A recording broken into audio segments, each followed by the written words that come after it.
Hello, my name is James Newberry. I'm the North America Sales Lead Representative for ISCA Technologies. And along with me is Dalton Abrams, my co-host for this presentation of Apis Bloom. I'm going to allow Dalton to introduce himself briefly, and then we'll get into the discussion.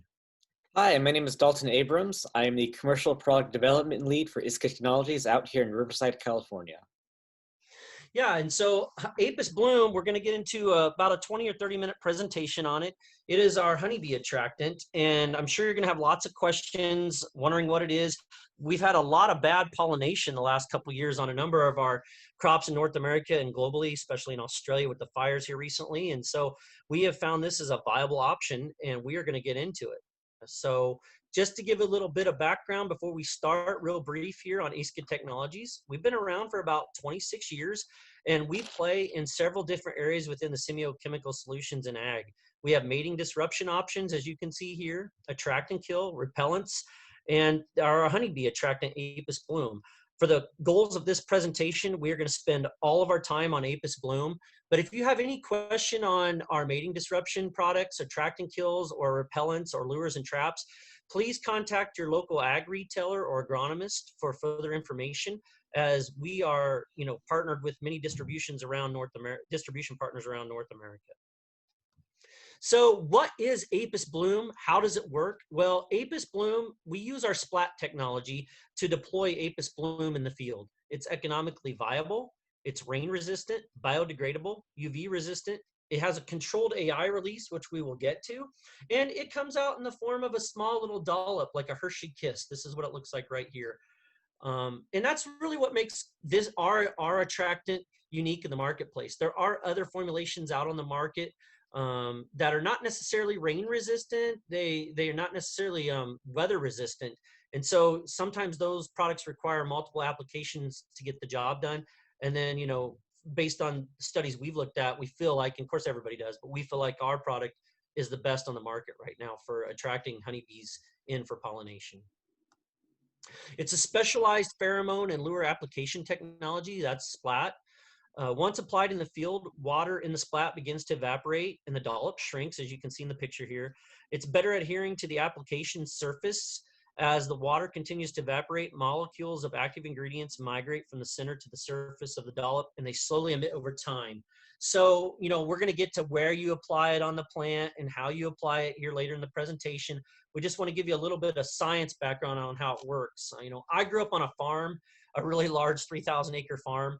And so I always give my presentation as though I as a farmer might have questions, and that's kind of how I'm going to go after this presentation, is what it actually means to the farmer, not what it means to a researcher or to a sales guy, but what it actually means to the grower.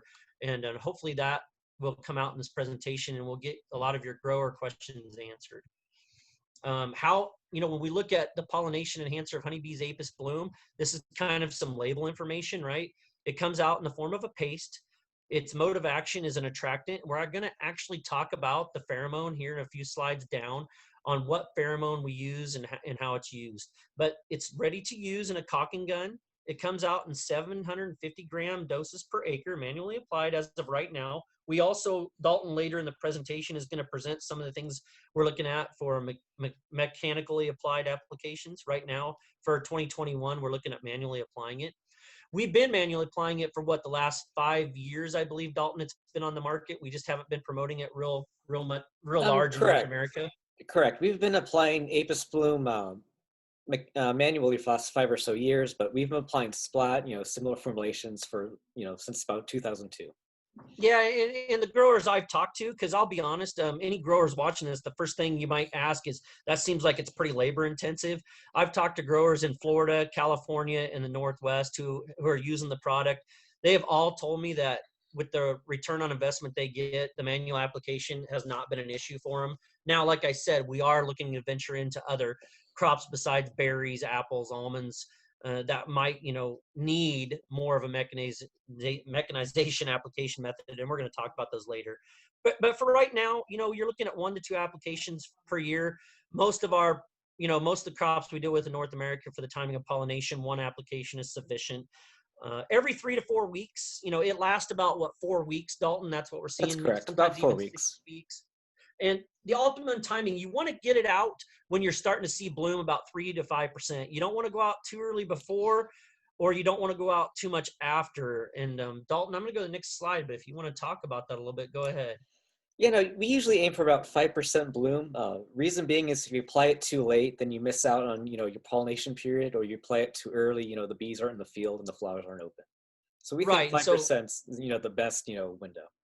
yeah, and I'm going to talk about this a little bit too, but one of the things we're noticing is a lot of off target, right? So you put your honeybees out and then you got honey locust trees or a dandelion field, and the honeybees prefer to go out into those other neighboring forest trees that are happen to be pollinating the same time the apples and the blueberries and the almonds are, and they're venture out there, they aren't coming into the raspberry fields. Well, what we have found with the Apis bloom is they actually will stay in those fields, and I'm going to get to that, but they prefer the fields with Apis bloom over those non-target or non-crop areas. It uses the Nasonov pheromone, which is basically that pheromone is what tell honeybees there's really good pollination here. So they don't actually go to the dollop, they go to the general area of where the dollop's applied, and I'm going to show some slides on this. But it's the Nasonov pheromone, so it's controlled release wax formulation, gives you longer field life. Like I said, if we get cold Februarys up in the Northwest, and sometimes you have to go kick those hives. And I talked to a lot of growers, and like, we got to go and kick those hives to get them out into the apple fields and blueberry fields. And what we have found with the Apis bloom, and Dalton, if you want to speak this, you can, is they tend to go out naturally even in bad weather situations because of the Nasonov pheromone that they're smelling out in those fields, correct? Correct. So basically what happens is when a honeybee finds a good, source of nectar or water, they release a plume of Nasonov. And what that does, that tells other honeybees, hey, there's, some good nectar here. So they all look forward to it. But when they come back with a large load of, pollen and nectar, then it's like, hey, this is good. And the other bees, follow them back. So it's like a double effect on, increasing your pollination. Yeah, and so we get better pollination, which increases fruit set. Now, I've had some apple growers, and we've got data in Mexico, I believe, and we're looking to get some trials out here in North America. They say they get a better, faster fruit set, and we're going to actually give real data on berries, but in apples, as an example, they're getting a much faster fruit set. So they're getting higher yields and larger apples or larger berries, depending on which crop it is. And so that's what we're really after. We're also looking at, and Dalton, maybe you can speak to this later when we get to it, but we're also looking at, can we actually maybe use less beehives? So just keep that in your mind as we're going through the presentation is, can I get a larger fruit set, higher yields, faster fruit set, or could I potentially use less hives? These are all potential benefits that we are seeing and you could see from using Apis bloom on your farm. Now, here's a beehive right here that you put out in your field. You figure, depending on the crop, 1 to 3 hives per acre. This is an example. And we have actual data that will back this up out of Australia, the BEDAR data, Dalton. I don't know how much you've read up on that, but it's pretty exciting, and we're going to get to that later in the presentation. But we look at Apis bloom in the field with no treatment, and this is kind of what you see. The bees don't want to venture too far from the hive. They want to stay close. They want to get the pollen and come back. And a lot of times they just aren't very efficient, and they aren't, they just aren't working or getting what they need, or they're off target, right? They're going to the neighboring field that has what they would consider better pollen. Well, when you put Apis bloom in the field, this is what we're seeing. The bees are venturing out further, and they're venturing out more uniform because we're putting the Apis bloom out in that field uniformly. And so they are spreading out based on the pheromone, the Nasonov pheromone. And then once they're in that area, they aren't going to the dollop, but they're finding the pollen closest to that area because they've been tricked, if you will, into saying, hey, this is good pollen, get it and take it back. And so we're seeing much better pollination rates based on that. Now, how to use overview, just kind of overview everything we've gone over so far. It's 750 grams per acre per application. Right now, we're using a standard 750 gram caulking gun. We do have the option for 250 gram caulking guns as well, because we get a lot of master gardeners. So if you got a retail store, or if anybody's watching this who are ma and pa dealers is what I like to call them, or small cooperatives or online retailers, you have the option to sell into the homeowner or small gardener market with our 250 gram options. Field life's 4 weeks. Second application's recommended if you need that flowering to prolong beyond that point. I don't think most crops in North America will require 2 applications, but there might be some. Application timing is crucial, however.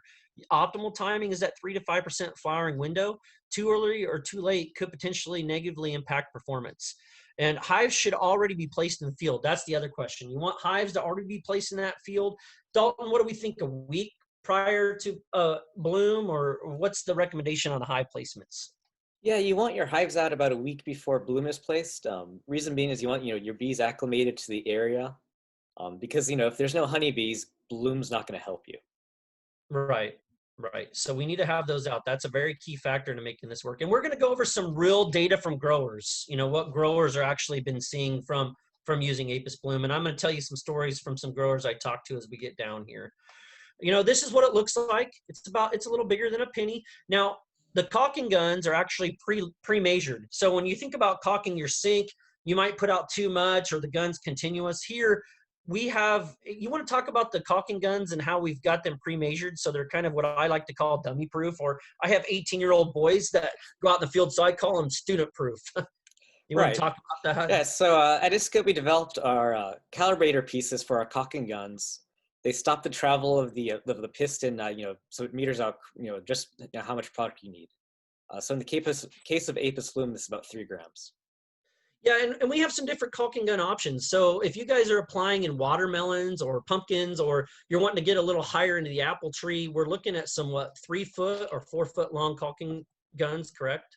Right. We do offer some extended caulking guns. Our most common one's 3 feet long. And that's to apply on the ground to watermelons or up into like apple trees or peach trees. Right. And for you berry growers out there, we do have the standard caulking guns that we sell with our 750-gram tubes. And I'm going to show a picture of that here in a little bit. So when you think about field placement, I look at a blueberry field in Michigan, for example, or even, just from a density standpoint, you're putting this out on about, if you have 1,500 bushes per acre, let's say, you're putting this out on every 6th bush. And, the goal is to get it as evenly as possible, but if you're off a little bit, it's not going to make a big deal. The main thing is we want to spread it as evenly as possible throughout that acre for 250 site points, just to get it spread out where we need to get the results we want to see. And like I said, I've talked to growers in Florida, California, Northwest. They were a little concerned at first from the manual application, but once it got going, they could do about 8 to 12 acres a day. So, when you figure out what's it going to cost for manual labor, we're looking at 8 to 12 acres a day. And here's what I recommend. Talking to my dad, whenever something new comes out and there's good data behind it, like what we have on this, he's not going to put it out on his whole farm. And we're not asking you guys to go, hey, let's put this out on our whole entire farm, right? I kind of vision this as your 2021 year. You're going to put this out on 20 to 30 acres to get a real good look at it. 20% or 10 to 20% of your farm. You're going to get a real good look at it. We know it works. I'm going to show you some data from growers that we've talked to that have been using it, 4 or 5 years, Dalton, right? Right. And and we're going to give you that data. But, you figure 10 to 20% of your farm, because just because it works in a university trial or doesn't work, or just because it works on one guy's farm, you want to know that it's going to work on your farm. And so my dad, on 3,000 acres that he farms, he will always try new products on 10 to 20% just to get a feel for it. And then, here's the thing. You use it on 10 to 20% of your acres in 2021 and you see it works really, really well. Well, then you may want to put it out on all your acres in 2022, but you may want to take 10 to 20% of those acres and cut back the beehives. We are actively doing research on beehive counts, and we have some of that. But these are just some different ideas that you might want to do on your farm that we've had guys have great success with. And we got a lot of data to back up our claims. So it's, and not just a lot of data, but a lot of data from a lot of different locations and countries and over the last 4 or 5 years. And this is one of those studies. Dalton, I don't know how much you know about the BDAR study, but if you'd like to speak to it a little bit, you can. If not, I'll give it an overview as well. So we're filming this in the end of 2020, but if any of you remember, Australia was experiencing some really bad fires earlier this year. And that harmed a lot of their beehives and their beekeepers. So we did this experiment earlier this season with a technology called BDAR, which is a drone-based system that detects bee movement and bee activity. And what we saw in this almond orchard was, even with areas with marginal hives and less hives than they needed, they still got very good pollination. Now, my understanding, Dalton, is they got 12% more pollination using half the hives in the Apis bloom fields compared to the orchard fields that had normal beehives or even more beehives without Apis bloom. Is that correct? I believe that's correct.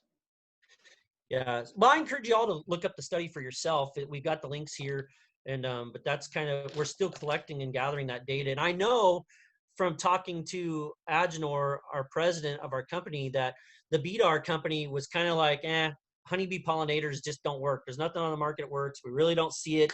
And then when they used Apis bloom, they were so surprised by the bee movement and bee activity in the fields where we had Apis bloom that they actually wanted to bring it to North America and use their BDAR over here in 2021, is my understanding, correct? Correct. Well, when you look at things here, this is how it's applied. It's got a caulking tube with your 3-gram dollops. And this is how we apply it right now. And it goes on the cane, like at a Y intersection or on a branch. You're not applying it to a leaf. Or you can apply it to a post, because remember, it's not affecting the plant, right? They're being attracted to the general area, and then the honeybees are coming into that general area. Correct. Each dollop releases a cloud of pheromones. So this cloud will cover your whole field, but it's not necessarily the dollop on every plant. Right. And so, like we've mentioned, if you got an off-target forest that the bees are just wanting to go spend all their time in, or you're having pollination issues with certain varieties of crops, this could be the answer to your pollination troubles. And we're going to get into some real numbers here in a little bit on what that actually means to you, or could potentially mean to you as a grower. Dalton, I'm going to let you speak to this because, as I mentioned, in 2021, we are, recommending manual applications. However, we do have other options, and this is called the Splatigator, which can go in the back of a truck or back of a UTV.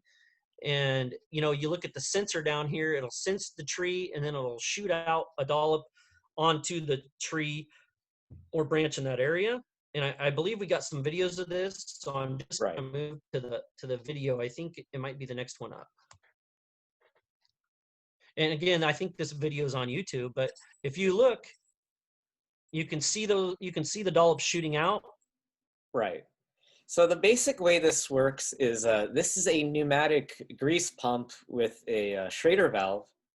And what it does is it's got 2 sensors. One, it has a sonar sensor to measure the position of the tree. And then it has a GPS sensor to know what applies in your field.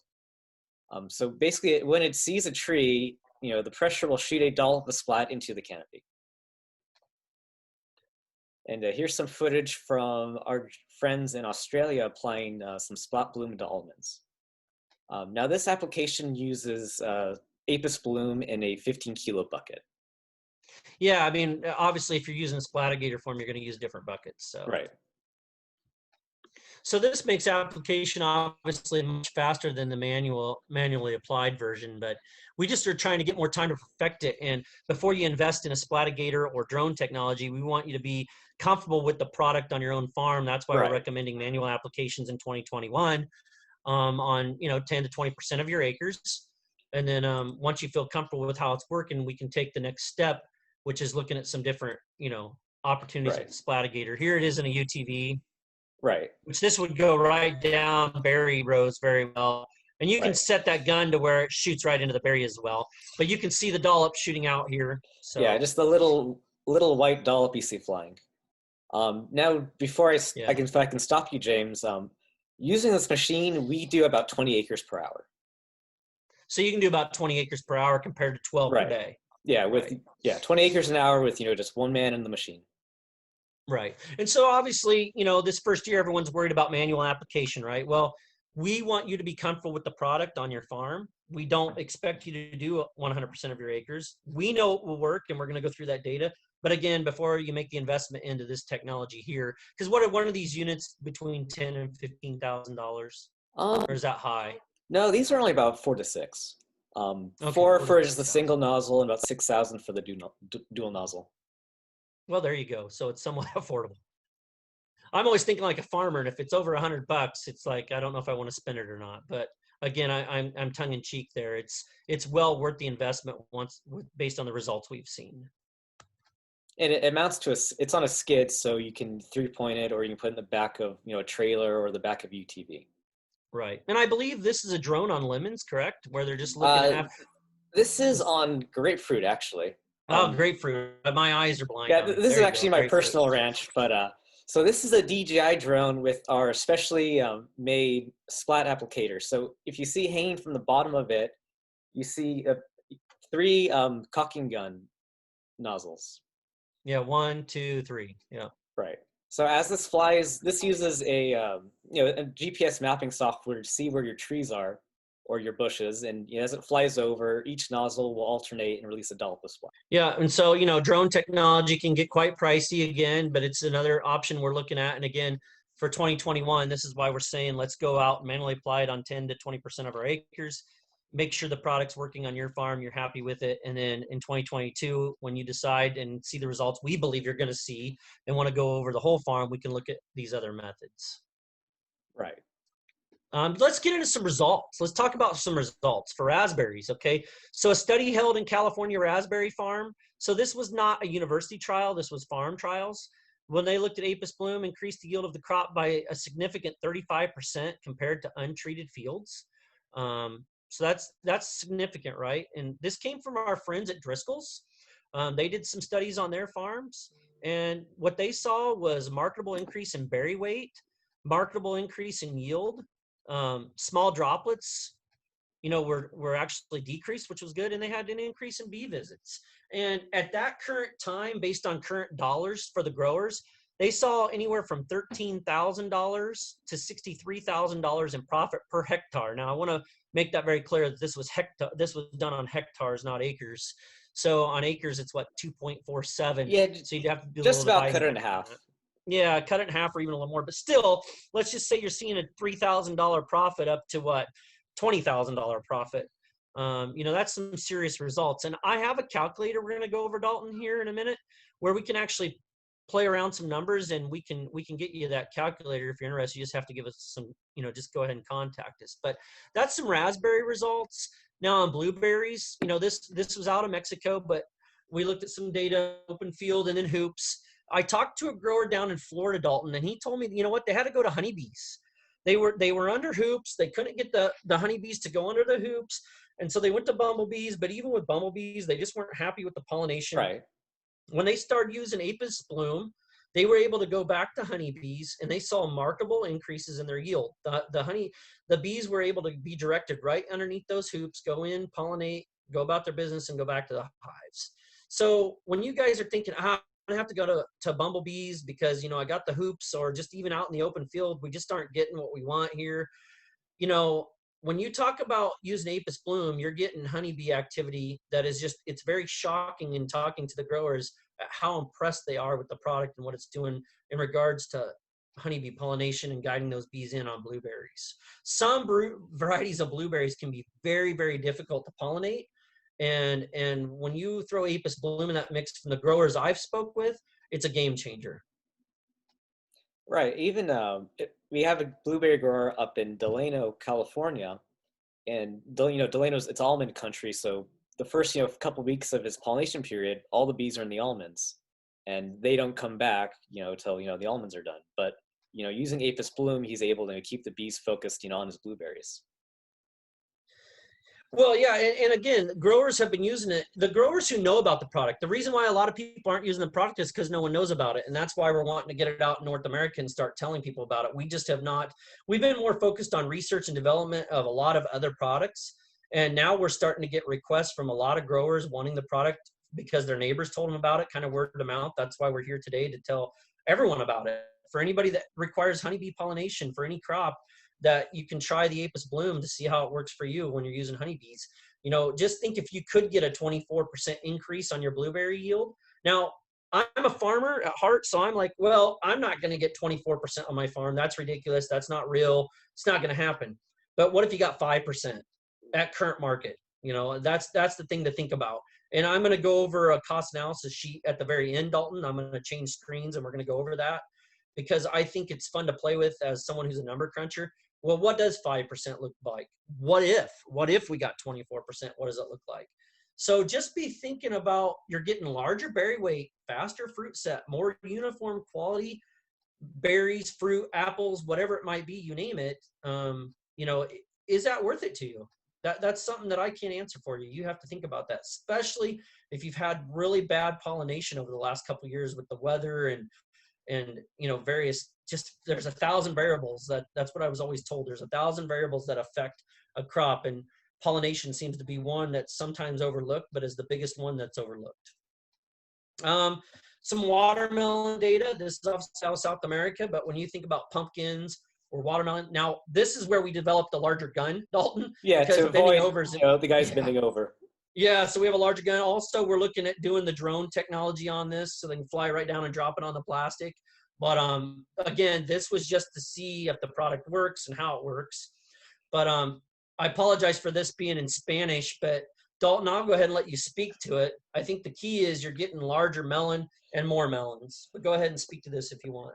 Right. So basically with Apis bloom, we see larger sizes because of the better pollination, and we see fewer pickings. So your first picking, you're getting, the bigger sizes and not, the less, lucrative, smaller fruit. So Right. in Mexico, we saw about an 18% increase in yield by weight. But even with that 18%, that was mostly, your bigger melons. Right. You only have whether it be apples or berries, you only have so many days for that fruit to grow, growing degree days, right? You only have so many days. So if we can get, and I know, a lot of times in apples and almonds, we think, well, we get enough fruit set anyway, so we're going out and knocking that fruit off. We're getting too much fruit set. What did you say? Apis bloom worked too well in California? But if we can get that fruit to set much faster, then the fruit that is on there is going to be better quality and be more marketable, as it's going to be larger fruit and it's going to be ready for market, in theory, much faster. Now, again, like I said, you got to figure out what it's going to do on your farm, right? But that's the goal of what we're trying to do as growers and manufacturers of products like this. It's a green, innovative product. And for you guys that are thinking, is it organic? We have an organic version coming. We're in the testing phases of it right now, and we're hoping to have it ready fall 2021 or spring 2022, correct? That is correct. The current version of Apis bloom is not organic. But our organic version, we're just testing the release rate. It's the same chemicals. We're just making sure that what's the rate you need to apply, and making sure that that's all correct. Right. Well, we've gone through this presentation pretty fast, but you can go back and replay it. The bigger thing is we want you guys to just think about some things and then talk to your local ag retailer about it. Get some questions set up.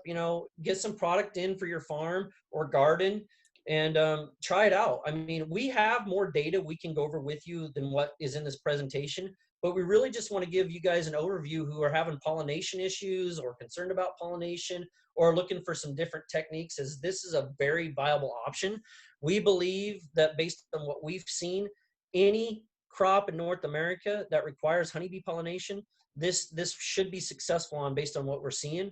Again, I don't want to make a claim that it's going to work on your farm, right? We got to get out there. We got to get it on, 10 and 20% of your acres. So we know, just because it works on your neighbors doesn't mean it's going to work on yours, but we don't know until we don't try, right? So with that being said, we're going to go through a lot of the common questions and answers we get. Dalton, just for fun, I'm going to ask the question and you're going to answer it. So, all right. Dalton, Nasonov pheromone. What's a pheromone? So a pheromone is any chemical released by an insect that triggers a social response to other insects. So in this case of Nasonov, this attracts honeybees to where good pollination is. Hey, will it attract cutter and other types of bees, or is it just specific to the European American honeybee? Nasonov pheromone is specific to the European American honeybee. We haven't done any testing on whether it works on leafcutter bees or bumblebees yet. So it may work, we don't know. Okay. Yeah, we can't guarantee it. Okay. So, well, how does Apis bloom or the Nasonov pheromone work exactly? So because it's a controlled release Nasonov formulation, this, Nasonov is constantly being released in your field over time. So the honeybees always think that this is a good area to go forage for, nectar. Well, I know we've mentioned it multiple times, but just to recap, when should I apply Apis bloom? And how should I apply Apis bloom? So Apis bloom should be applied when your crop reaches approximately 5% bloom. Too early or too late will, have a negative impact on your performance. Now, Apis bloom comes right now comes on a caulk and gun. It's available in a 10 ounce, which is 250 grams, or a 26 ounce tube, which is about 750 grams. So your 750 gram tubes, use one per each acre. Okay, and it comes in the pre-calibrated caulking guns this year, but then we're also looking at drone technology, and we have splatigators, we call them, that can mechanically apply it maybe in 2022 once we decide we want to go through our whole entire farm with it, correct? Correct. Okay, now we've talked a little bit about not having to apply it on the leaves, but in theory, where should I be applying that on my blueberry crop or apple crop or raspberry crop, you name it? Where in the plant area should I be applying that? So if you're applying this to like orchard trees or fruit berry bushes, you want to apply in the upper 1/3 of the plant, whether that's a branch or a post or just somewhere where the branches meet. But you want it to be in the upper 1/3 of the plant. Okay. Well, now we've talked a little bit about, but what crops, when if people say what's on the label. So, the label's the law. What crops can we apply Apis bloom to? So you can apply Apis bloom to any crop that requires honeybee pollination. Most of our testing has been in berry crops like raspberries and blueberries. We've got some good data in melons too. But just contact us for more information. We're always doing more studies and figuring out what the benefits are. Well, now we have some good data on apples in South America, I believe, and almonds in Australia. So we need to get it going in North America as well then. Right. So, well, what is a dollop and how many dollops should I apply on every acre? So a dollop is our name for an application point of Apis bloom. It's this little 3-gram Hershey Kiss shaved dollop of wax. And you should apply about 250 of these per acre. Okay, well, what if one of my kids is out applying it and he's listening to his music and he applies like every third bush instead of every sixth bush? Is that really going to foul me up? I mean, does it have to be exact? The goal is just to have the product evenly dispersed through your acre. So if you apply every third bush when you're doing every sixth, you're going to use twice as much product. It's not going to cause a problem. You're just going to be wasting the material. Okay, all right. But if you apply every sixth bush and he does every fifth, that's not going to be a problem. Or every seventh. Well, why is it important to shape it correctly, or is it important when we put that dollop out? You want to have your dollop like a Hershey Kiss shape. Reason being is the surface area affects how long the dollop lasts and releases material. So if you do like a flat dollop, like a pancake, that evaporates quicker, you're going to see maybe 2 weeks of field life. Or if it's like a gram instead of 3 grams, you'll see less field life. Okay. Well, you look at a lot of these other questions. I think we've really went over a lot of them here, but I think a big one we do want to talk about is PPE, just to be in compliance with the labeling laws. So I got Apis bloom on my hands. What should I do, and what are the PPE requirements? So you should be wearing, your standard plastic nitrile gloves when applying Apis bloom. There's nothing in it that's toxic. It does contain paraffin wax that, it can, burn your skin if you leave it on for a period of time. But if you do get it on you, just, hot soapy water, that'll cut it. If you get it on like your car or on, other things, use like a citrus-based cleaner, or Gooby Gone works really well, and that'll take it right off. Okay. Well, with that being said, the biggest question is this actually harming the honeybees or making them work too hard and wearing them out? Talk a little bit about how damaging this could be to hives and honeybees. So Apis bloom, since it's a natural pheromone that the bees already emit, so this doesn't harm them because it's already a natural process. It's not toxic to them. It doesn't overwork them. Even if anything, it feeds them better. Okay. Well, I mentioned in the presentation that you might be able to use less hives, but that hasn't been tested and we don't really know. So how many hives should I be using and what results can I expect when applying Apis bloom? Right now, we recommend use the same number of hive you've always been using. We haven't done the studies to say if you can get away with less hives or what the effect would be. Well, if that's the case, then what are the real advantages of Apis bloom and what can I expect? And I know we went over the data, but let's just recap what we're seeing here. Basically, you'll see better fruit set, and that can lead to a higher yield. Okay. All right. Well, how do I know if Apis bloom is releasing the pheromone? How do I know if it's going to be working or not? There's a couple different ways you can do this. You can basically see if there's more bee activity. You don't have to do something fancy like BDAR. You can just see, are there bees, out and about in your field? In a couple of weeks, you can measure fruit set, but you should be able to see results fairly quickly. So it's basically, you're going to see a lot more bee activities. They're going to be going out earlier. They're going to stay out later, especially in bad and inclement weather. And then we should be seeing, we're able to measure a fruit set after a couple weeks on how good it's working.